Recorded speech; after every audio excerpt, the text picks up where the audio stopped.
राधे राधे बच्चों, क्या हाल चाल है आप सभी के। उम्मीद है सभी लोग मस्त होंगे।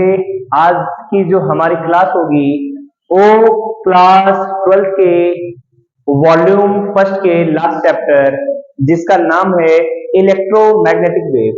तो आज हम जो स्टार्टिंग करेंगे वो एक इम्पॉर्टेंट चैप्टर है जो बोर्ड में 4 मार्क्स का आता है। तो चैप्टर बोर्ड के लिए बहुत इंपॉर्टेंट है, मेनली थ्योरेटिकल पार्ट है और थोड़े बहुत इसमें न्यूमेरिकल है। तो चैप्टर का नाम है इलेक्ट्रोमैग्नेटिक वेव्स। तो चैप्टर 8 है वॉल्यूम फर्स्ट का, नाम है EMW। EMW का मतलब है इलेक्ट्रोमैग्नेटिक वेव। तो चैप्टर को हम बेसिक से समझेंगे और 2 से 3 लेक्चर में इस चैप्टर को डिटेल में अच्छे से कवर कर लेंगे प्रीवियस ईयर क्वेश्चन के साथ, ताकि इसका जितने भी कॉन्सेप्ट है, जितने भी न्यूमेरिकल बन सकते हैं, वो सब के सब आपको क्लियर हो जाए। तो चलिए अब स्टार्ट करते हैं।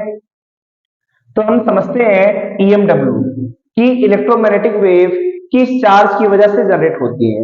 तो सबसे पहले हमने सीख रखा है चार्ज के बारे में। अब चार्ज किस किस कंडीशन में हो सकता है। चार्ज 2 कंडीशन में मिलता है, या तो चार्ज हमारा रेस्ट में होगा, या दूसरी कंडीशन है कि चार्ज किस में होगा, इन द मोशन। पहला रेस्ट है, दूसरा नाम उसका क्या है, मोशन। अगर कोई भी चार्ज रेस्ट में है, रेस्ट का मतलब क्या है कि चार्ज की वेलोसिटी जीरो है। अब कोई भी चार्ज जिसकी वेलोसिटी अगर जीरो है, तब उसे हम फिजिक्स में बोलते थे इलेक्ट्रोस्टैटिक्स। और इसमें हमने पढ़ रखा था chapter number 1, chapter number 2। Chapter 1 का नाम क्या था, इलेक्ट्रिक चार्ज एंड फील्ड।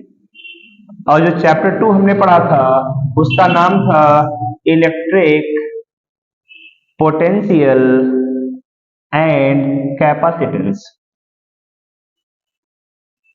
तो यहां पर हमने देखा था कि चार्ज हमारा रेस्ट में होता था, तो इलेक्ट्रिक पोटेंशियल और इलेक्ट्रिक चार्ज एंड फील्ड वाला चैप्टर। फिर जैसे चार्ज मोशन में आया, अब मोशन में 2 पॉसिबिलिटी बनती है कि ऐसा हो सकता है चार्ज की मोशन में है तो वेलोसिटी इसकी कांस्टेंट हो। वेलोसिटी कांस्टेंट होने का मतलब एक्सेलरेशन जीरो हो। चार्ज कैसा होगा, नॉन एक्सेलरेटेड।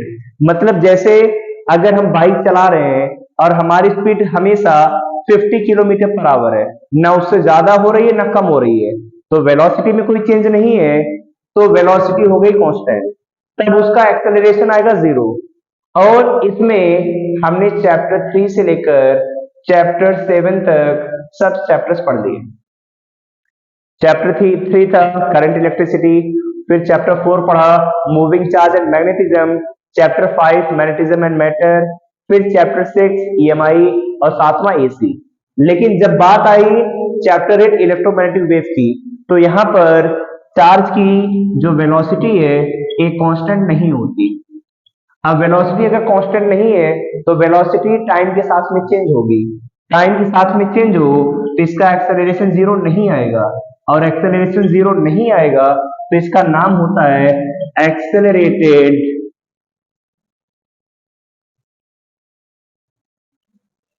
मोशन। तो यहां पर चार्ज की वेलोसिटी कांस्टेंट नहीं होगी, तो चार्ज का मोशन कैसा होगा, एक्सेलरेटेड मोशन। तो आपसे पूछा जाए कि इलेक्ट्रोमैग्नेटिक वेव किस चार्ज की वजह से आती है, तो याद रखना है कि चार्ज हमारे पास कैसा होना चाहिए, एक्सेलरेटेड चार्ज। तो इलेक्ट्रोमैग्नेटिक वेव हमेशा और हमेशा सिर्फ एक्सेलरेटेड चार्ज से प्रोड्यूस होंगी। याद रहेगा, इलेक्ट्रोमैग्नेटिक वेव का जो सोर्स है वो है एक्सेलरेटेड चार्ज। अब हम चैप्टर की स्टार्टिंग करते हैं कि चैप्टर में सबसे पहले क्या क्या बात हुई।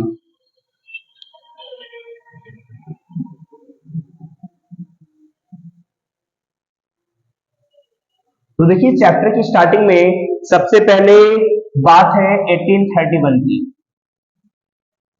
जब फैराडेज लॉ ऑफ EMI आया। और फैराडेज लॉ ऑफ EMI क्या था कि जब मैग्नेटिक फील्ड में या मैग्नेटिक फ्लक्स में चेंज होगा तो उसकी वजह से इलेक्ट्रिक फील्ड जनरेट होती है। ये बात 1831 में किसने बताई थी, फैराडे ने, कि चेंज इन मैग्नेटिक फील्ड और magnetic flux produces electric field, जिसे हमने पढ़ा था इक्वल टू माइनस का N D phi by D T. अब देख रहे हैं डी फाई का मतलब मैग्नेटिक फ्लक्स। अब इसी को अगर लिखे D by D T, phi की वैल्यू बी इंटू ए, तो मैग्नेटिक फील्ड में या मैग्नेटिक फ्लक्स में चेंज हो तो उसकी वजह से आएगा इंड्यूस ईएमएफ, और इंड्यूस ईएमएफ को अगर हम इलेक्ट्रिक फील्ड के टर्म में लिखें तो इसे लिखते हैं line integral E dot D. पढ़ा होगा वॉल्यूम फर्स्ट के चैप्टर 2 में electric field equal to V by L, तो V की वैल्यू E इंटू एल। V होता है पोटेंशियल डिफरेंस, तो वही पोटेंशियल डिफरेंस यहाँ पे हम लिखते हैं इंटीग्रल फॉर्म में, तो line integral E dot D L minus N D phi by D T. तो फैराडे ने तो बता दिया था कि फ्लक्स में चेंज होगा, उसकी वजह से आएगा इलेक्ट्रिक फील्ड। अब नेचर में एक चीज याद रखिए कि नेचर में होती है सिमेट्री। सिमेट्री का मतलब अगर ए की वजह से बी हो रहा है तो बी की वजह से भी ए का होना पॉसिबल है। या हम ऐसे समझे कि अगर एक रीजन की वजह से दूसरी चीज जनरेट हो रही है तो दूसरी चीज के रीजन की वजह से भी पहली चीज जनरेट होगी। अगर आप किसी के साथ अच्छा करते हैं तो आप एक्सपेक्ट करेंगे कि दूसरा भी आपके साथ क्या करे, अच्छा करे। तो हमेशा नेचर में हम सिमेट्री को देखते हैं। अगर वो भले ही अच्छा नहीं करे बट एक टाइम के बाद में अगर आपने अच्छा किया है तो उसका रिजल्ट भी आपको अच्छा मिलेगा। तो सेम वही चीज यहाँ पर है कि फैराडे ने ये बता दिया था कि मैग्नेटिक फील्ड या मैग्नेटिक फ्लक्स में चेंज होने की वजह से इलेक्ट्रिक फील्ड आएगा।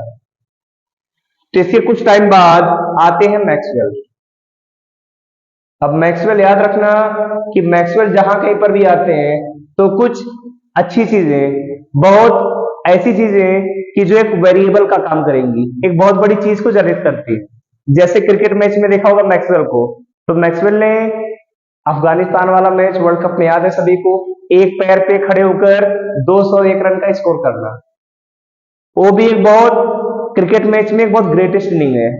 सेम उसी तरीके से जब मैक्सवेल यहां पर आए तो मैक्सवेल ने पूरी फिजिक्स में वॉल्यूम फर्स्ट के सभी चैप्टर को 4 इक्वेशन में समराइज कर दिया।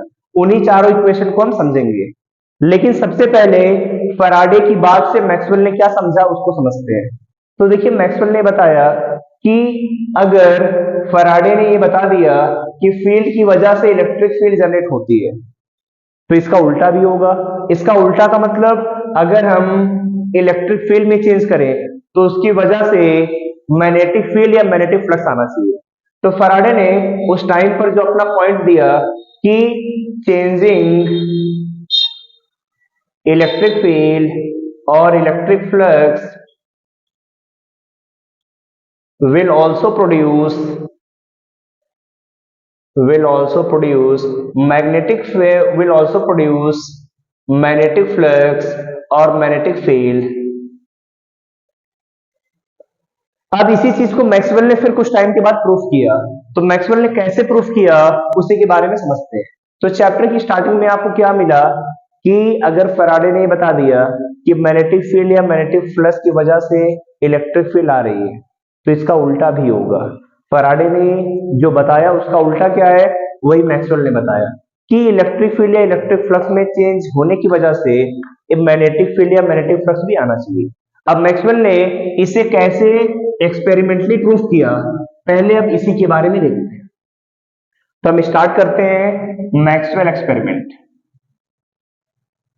कि मैक्सवेल का क्या एक्सपेरिमेंट था, उसी के बारे में हम देखेंगे।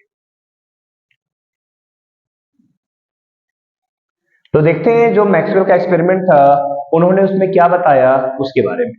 तो देखिए मैक्सवेल ने क्या किया, पैरेलल प्लेट कैपेसिटर की 2 सर्कुलर प्लेट्स ली। जैसे पैरेलल प्लेट कैपेसिटर था तो इन्होंने 2 सर्कुलर प्लेट्स ली यहाँ पे, और इन दोनों प्लेट को कनेक्ट कर दिया नीचे एक बैटरी से जिसका पोटेंशियल वेरिएबल है, मतलब पोटेंशियल को कम ज्यादा हम कर सकते हैं। एक एंड पॉजिटिव है, दूसरा एंड नेगेटिव। अब ये वाला एंड पॉजिटिव है, इधर भी पॉजिटिव है, नेगेटिव है तो नेगेटिव। इनके बीच में जो मीडियम है वो रखा वैक्यूम। वैक्यूम का मतलब उनके बीच में कोई मीडियम नहीं है। अब इधर प्लस इधर माइनस। तो मैक्सवेल ने क्या किया, जब यहाँ पर पोटेंशियल को चेंज किया तो यहाँ से जो करंट फ्लो कर रही है उस करंट का नाम दिया आईडी। आईडी का मतलब इधर नाम है इसका आईसी। आईसी का मतलब कंडक्शन करंट। अब कंडक्शन करंट हम क्यों बोल रहे हैं अभी रीजन आगे समझेंगे। कंडक्शन करंट यहां से जा रही है तो मैक्सवेल ने यहां पर रखी एक नीडल। तो देखिए जैसे यहां से करंट पास करेगी आईसी तो हमने पढ़ रखा है कि जैसे कहीं पर करंट जाती है तो उस करंट की वजह से वहां पर एक मैग्नेटिक फील्ड जनरेट होगा। करंट इधर जा रही है तो एक मैग्नेटिक फील्ड इस तरीके से बन जाएगा मैग्नेटिक फील्ड। तो यहां पर एक मैग्नेटिक फील्ड जनरेट होगा। अब मैग्नेटिक फील्ड में करंट इस तरीके से आ रही है मैग्नेटिक फील्ड। अब मैग्नेटिक फील्ड यहां जनरेट हो रही है तो निडल में आ रहा है डिफ्लेक्शन। ये तो सही बात है, चैप्टर 4 में पढ़ा है हमने कि जब कहीं पर करंट फ्लो करती है तो करंट की वजह से आती है मैग्नेटिक फील्ड, तो निडल में डिफ्लेक्शन हो रहा है। फिर मैक्सवेल ने क्या किया, उसी निडल को यहां वैक्यूम में रखा। उसी निडल को यहां वैक्यूम में रखा तो फिर उन्होंने देखा कि अगर ये पॉजिटिव है तो ये पॉजिटिव इधर पूरी, इधर नेगेटिव है तो इस तरफ नेगेटिव। तो मैक्सवेल ने क्या देखा कि पॉजिटिव से यहां निडल में तो डिफ्लेक्शन आ रहा है, लेकिन जैसे ही हम वैक्यूम में आए तो भी निडल को रखने पर यहां पर डिफ्लेक्शन आ रहा है। जो ये निडल थी कुछ टाइम के बाद इस तरीके से हो गई। अब यहां वैक्यूम है जबकि कंडक्शन करंट हमेशा सिर्फ मीडियम में फ्लो करती है, बिना मीडियम के कंडक्शन करंट नहीं चल सकती। तो यहां पर वैक्यूम में भी करंट आ रही है, मतलब इस वैक्यूम में भी कोई ना कोई करंट फ्लो कर रहा होगा, तभी तो निडल में क्या आ रहा है डिफ्लेक्शन। तो निडल में डिफ्लेक्शन आ रहा है मतलब कोई ना कोई करंट फ्लो कर रही होगी। अब उस करंट के फ्लो करने का रीजन क्या होगा, तो देखिए इधर प्लेट पॉजिटिव इधर नेगेटिव, तो जो इलेक्ट्रिक फील्ड आ रहा होगा हमेशा पॉजिटिव से नेगेटिव की तरफ। इलेक्ट्रिक फील्ड तो पता है पॉजिटिव से नेगेटिव फील्ड की तरफ, ये इलेक्ट्रिक फील्ड। तो बताइए इस निडल में डिफ्लेक्शन लाना। अब निडल में डिफ्लेक्शन तब आता है जब वहां पे कोई करंट हो, लेकिन यहाँ करंट तो हमें दिख नहीं रही है, हमें दिख रहा है सिर्फ क्या, इलेक्ट्रिक फील्ड। और जैसे ही इस बैटरी से पोटेंशियल को कम और ज्यादा करेंगे तो चार्ज कम और ज्यादा होगा, चार्ज कम और ज्यादा होगा तो इलेक्ट्रिक फील्ड चेंज होगा। अब इलेक्ट्रिक फील्ड चेंज होगा तो उसकी वजह से करंट की वैल्यू कम ज्यादा होगी तो निडल में डिफ्लेक्शन भी कम ज्यादा आएगा। इसका मतलब मैक्सवेल ने समझ लिया कि ये जो करंट यहां पर कोई फ्लो कर रही होगी उसका रीजन क्या है, सिर्फ और सिर्फ इलेक्ट्रिक फील्ड। तो इलेक्ट्रिक फील्ड में चेंज आने की वजह से इस निडल में डिफ्लेक्शन आ रहा है, और निडल में डिफ्लेक्शन तब आता है जब वहां पर कोई करंट हो। तो उस करंट को मैक्सवेल ने एक नाम दिया आईडी, और उस आईडी का मतलब है डिस्प्लेसमेंट करंट। आईडी का मतलब है डिस्प्लेसमेंट करंट। तो डिस्प्लेसमेंट करंट क्या है, जब इलेक्ट्रिक फील्ड में चेंज हो तो उसकी वजह से जो करंट फ्लो करे उसी का नाम है डिस्प्लेसमेंट। अब आईसी गई यहां बीच में आईडी, फिर इधर आ रही है आईसी। आईसी का मतलब कंडक्शन करंट।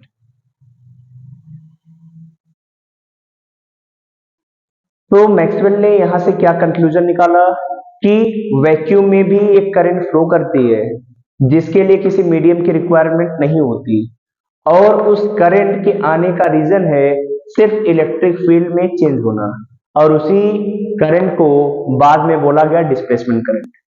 तो देख रहे हैं यहां पर दो करंट है, एक आईसी और दूसरा आईडी। अब इन्हीं के बारे में हमें समझना है, कंडक्शन करंट और डिस्प्लेसमेंट करंट। तो मैक्सवेल का एक्सपेरिमेंट समझ में आया, क्या था कि जब मीडियम है तो निडल में डिफ्लेक्शन आ रहा है क्योंकि यहाँ कंडक्शन करंट जा रही है। तो मैक्सवेल ने निडल को रखा वैक्यूम में और देखा वैक्यूम में भी निडल में डिफ्लेक्शन आ रहा है, मतलब वैक्यूम में भी कोई करंट फ्लो कर रही होगी। लेकिन इस करंट के फ्लो करने का रीजन क्या था, तो उन्होंने सोचा करंट फ्लो कर रही है तो इलेक्ट्रिक फील्ड ही यहाँ पे वेरिएबल है, इलेक्ट्रिक फील्ड में चेंज हो रहा होगा, तो इस इलेक्ट्रिक फील्ड में चेंज की वजह से यहाँ पर करंट आई, फिर वही करंट आगे गई तो इधर फिर आईसी आ गई और पूरे की पूरे सर्किट में करंट फ्लो कर रही। ये था मैक्सवेल का एक्सपेरिमेंट। तो समझ में आ गया। अब यहीं से स्टार्टिंग होती है इस चैप्टर की एनसीईआरटी में। अब उस पार्ट का नाम है जहां से हमें स्टार्टिंग करनी है, उस पार्ट को हम बोलेंगे डिस्प्लेसमेंट करंट। तो यहां से अब नोट्स में आपको अच्छे से बनाना है, क्योंकि बोर्ड के लिए इंपॉर्टेंट टॉपिक यहीं से स्टार्ट। तो टॉपिक का नाम है डिस्प्लेसमेंट करंट आईडी। तो डिस्प्लेसमेंट करंट का मतलब क्या है? ऐसी current, the current which produces by changing electric field or electric flux. The current which produces by changing electric field or electric flux is called displacement current, is called displacement current, और उसका symbol है ID. तो displacement current क्या है? जो electric field या electric flux में change होने की वजह से करंट आए, उसी करंट का नाम है डिस्प्लेसमेंट करंट। अब इसका जो फॉर्मूला इन्होंने दिया, ID equal to epsilon naught D phi E by D T. तो displacement current ID equal to epsilon naught D phi E by D t, जहां एप्सिलॉन नॉट का मतलब है परमिटिविटी ऑफ फ्री स्पेस, और d pi का मतलब है electric flux, और डी का तो मतलब पता ही है, डी का मतलब होता है चेंज। आईडी का नाम है डिस्प्लेसमेंट करंट। इस एप्सिलॉन नॉट की वैल्यू याद रखिएगा, क्या वैल्यू आती है? 8.85 10 की पावर -12 कूलॉम स्क्वायर पर न्यूटन मीटर। तो एप्सिलॉन नॉट की वैल्यू 8.85 10 की पावर -12 कूलॉम स्क्वायर पर न्यूटन मीटर स्क्वायर, ये आ गया डिस्प्लेसमेंट। तो याद हो जाएगा डिस्प्लेसमेंट करंट क्या है?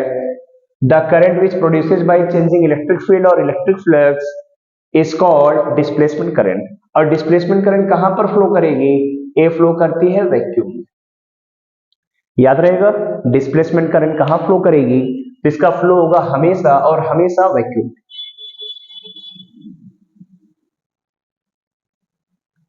अब समझते हैं कि जो डिस्प्लेसमेंट करंट है और कंडक्शन करंट, क्या दोनों सेम आती हैं या दोनों बराबर बराबर? तो रिलेशन हम निकालेंगे सभी, relation between IC and ID. मतलब कंडक्शन करंट और डिस्प्लेसमेंट करंट के बीच का क्या रिलेशन है? तो इसके बीच का जो रिलेशन होता है आईसी इक्वल टू आईडी, कि कंडक्शन करंट और डिस्प्लेसमेंट करंट हमेशा क्या होंगी? सेम। क्यों सेम होती है? थोड़ा सा पहले डायग्राम से समझते हैं। अभी देखिए, हमने देखा यहां पर प्लेट्स पॉजिटिव नेगेटिव, इधर इलेक्ट्रिक फील्ड, इधर प्लेट पे पॉजिटिव, इधर नेगेटिव। अब बताइए, यहां से जो करंट जा रही है, ये करंट है आईसी, क्योंकि बैटरी से निकल रही आईसी, इधर गई आईसी, इधर आई, वापस भी कितनी आ रही है? आईसी। अब हमने क्या पढ़ा है कि करंट हमेशा कंटिन्यूटी को फॉलो करती है by principle of continuity of current. Current के प्रिंसिपल ऑफ कंटिन्यूटी, प्रिंसिपल के अकॉर्डिंग क्या है कि जो करंट गई है वही सेम करंट वापस आएगी, उसके मैग्नीट्यूड में कोई चेंजमेंट नहीं आएगी। तो देखिए, यहां से यहां तक तो आईसी गई, इधर भी आईसी वापस आ रही है, मतलब बीच में भी आईसी रहेगी। ऐसा हो सकता है करंट अपने फॉर्म को चेंज कर ले, तो करंट यहां गई आईसी, तो करंट बीच में बन गई आईडी, फिर आ गई आईसी। तो एक है कंडक्शन करंट और दूसरा कौन सा? Displacement current. तो आईसी और आईडी, कंडक्शन करंट और डिस्प्लेसमेंट करंट, दोनों की वैल्यू क्या आएंगी? सेम। एग्जाम में प्रूफ करने के लिए आता है, अभी प्रूफिंग हम कराएंगे। तो आईसी और आईडी याद रखना है कि प्रिंसिपल ऑफ कंटिन्यूटी के अकॉर्डिंग हमेशा सेम आएंगी। अब इनके नाम अलग अलग क्यों रखे? अभी तक देखिए 1 से 7 चैप्टर में हमने पढ़ा तो सिर्फ करंट। अब लेकिन यहां पर दो लोग हैं, तो दोनों में डिफ्रेंशिएट करने के लिए कुछ ना कुछ तो नाम रखना पड़ेगा। तो एक को बोल दिया कंडक्शन, जो मीडियम में चलती है, और एक डिस्प्लेसमेंट, जो मीडियम में नहीं चलती। जैसे आप समझिए, घर में कोई एक बच्चा है आपके, तो एक बच्चे का नाम कोई भी रख दिया, सोनू मोनू सब भी नाम चल जाएगा, कुछ भी बोलेंगे तो आप समझ जाएंगे उस पर्टिकुलर बच्चे की बात हो रही है। बट घर में अगर 3-4 बच्चे हैं, तो फिर क्या करना होगा, हर किसी का नाम रखते हैं ताकि हम डिफरेंशिएट कर पाए कि किस बच्चे को बुला रहे हैं, नहीं तो बुलाएंगे किसी और को, फिर आएगा कोई और। तो उसी चीज को क्लियर करने के लिए यहां पर हमने नाम दिया करंट के दो पार्ट, एक कंडक्शन और दूसरा डिस्प्लेसमेंट। अब अगर नाम कंडक्शन नहीं रखते, सिर्फ करंट होते, तो करंट से हमें यही नहीं समझ में आता कि कौन सा आईसी है और कौन सा आईडी। तो याद रहेगा, एक कंडक्शन है, दूसरा डिस्प्लेसमेंट। अब इन्हें प्रूफ करना है कि आईसी और आईडी सेम होते हैं। तो चलिए आते हैं प्रूफिंग पे। अब प्रूफ करते हैं इन्हें। तो क्वेश्चन आपका आता है, इंपॉर्टेंट क्वेश्चन है, proof that IC equal to ID. Conduction current और डिस्प्लेसमेंट करंट दोनों बराबर, इसे प्रूफ करिए, और ये बोर्ड के लिए बहुत इंपॉर्टेंट है। तो चलिए प्रूफिंग करते हैं। प्रूफ करने का देखिए तरीका क्या है आपका, आईसी और आईडी को प्रूफ करने का।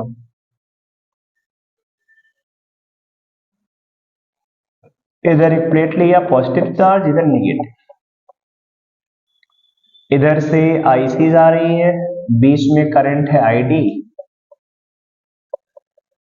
फिर इधर से आईसी करंट, नीचे लगी है बैटरी, तो बैटरी से कनेक्शन है, प्लस माइनस। अब इलेक्ट्रिक फील्ड प्लस से माइनस की तरफ जा रही है।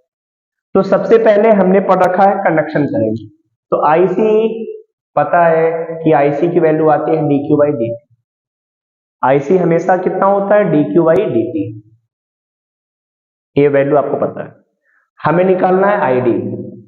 तो आईडी कितना आएगा, epsilon naught D phi by D T, लेकिन फाई कौन सा, इलेक्ट्रिक फ्लक्स वाला। अब बताइए डी फाई, फाई की वैल्यू क्या होती है, ई ए कॉस थीटा। अब यहां ई का मतलब इलेक्ट्रिक फील्ड, ए का मतलब एरिया वेक्टर, और थीटा होता है इलेक्ट्रिक फील्ड और एरिया वेक्टर के बीच का एंगल। तो देखिए इधर I D equal epsilon naught D by D T, और लिखा ई इलेक्ट्रिक फील्ड और एरिया वेक्टर और थीटा। तो देखिए इलेक्ट्रिक फील्ड तो हमेशा सरफेस से away electric field, area vector surface के परपेंडिकुलर इस तरफ, तो दोनों के बीच का एंगल कितना है, 0। तो यहां जो थीटा लिखा है ई ए कॉस 0, और कॉस 0 की वैल्यू कितनी आती है, तो पता है D by D T E into A, cos 0 आ जाएगा 1। तो epsilon not area, area constant है तो बाहर कर लिया, डी बाई डी टी और इलेक्ट्रिक फील्ड। अब इलेक्ट्रिक फील्ड दोनों प्लेट के बीच में कितना आएगा, तो मान लिया कोई पॉइंट लिया, पॉजिटिव से इलेक्ट्रिक फील्ड हमेशा आती अवे, नेगेटिव में इलेक्ट्रिक फील्ड टुवर्ड्स। अब जो इसका नेट इलेक्ट्रिक फील्ड आएगा, ए आएगा ई प्लस ई। देखिए A B same direction, A B same direction, और दो प्लेट की वजह से इलेक्ट्रिक फील्ड का formula sigma by 2 epsilon not, sigma by 2 epsilon naught. तो ऐड करने पर सिग्मा बाई एप्सिलॉन, तो epsilon naught A D by D T sigma by epsilon. अब देखिए epsilon naught A D by D T, sigma का मतलब होता है सरफेस चार्ज डेंसिटी, तो ये जो सिग्मा होता है इसकी वैल्यू आती है क्यू बाई, तो जहां सिग्मा है यहाँ क्यू बाई ए, इधर एप्सिलॉन नॉट, ए से एप्सिलॉन नॉट से एप्सिलॉन नॉट, तो बचा d q by D t, A आ गया आई डी, इसे लिख लिया इक्वेशन सेकंड। तो आई डी की value d q by D T. अब देखिए हम कंपेयर करते हैं, compare equation first and second, पहली और दूसरी इक्वेशन को कंपेयर करते हैं। तो दिख रहा है आईसी की value d q by D t, I D की value d q by D t, दोनों इक्वेशन के आरएचएस सेम है। अब अगर आरएचएस सेम है तो इनके एलएचएस भी क्या होंगे, same, IC equal to I D. यही हमें प्रूफ करना। तो प्रूफ कर लेंगे सभी कि कभी भी अगर किसी सर्किट में करंट है तो आईसी और आईडी दोनों की वैल्यू बराबर होगी। आईसी कंडक्शन करंट और आईडी का मतलब क्या है, डिस्प्लेसमेंट। तो इतना मस्ट है आपको प्रिपेयर करना। अगर इतना आपने प्रिपेयर कर लिया तो फिर अगली क्लास में हम और भी टर्म्स के बारे में सीखेंगे। तो अगली क्लास में मिलते हैं सभी, तब तक इतना अच्छे से प्रिपेयर करिए। Bye bye.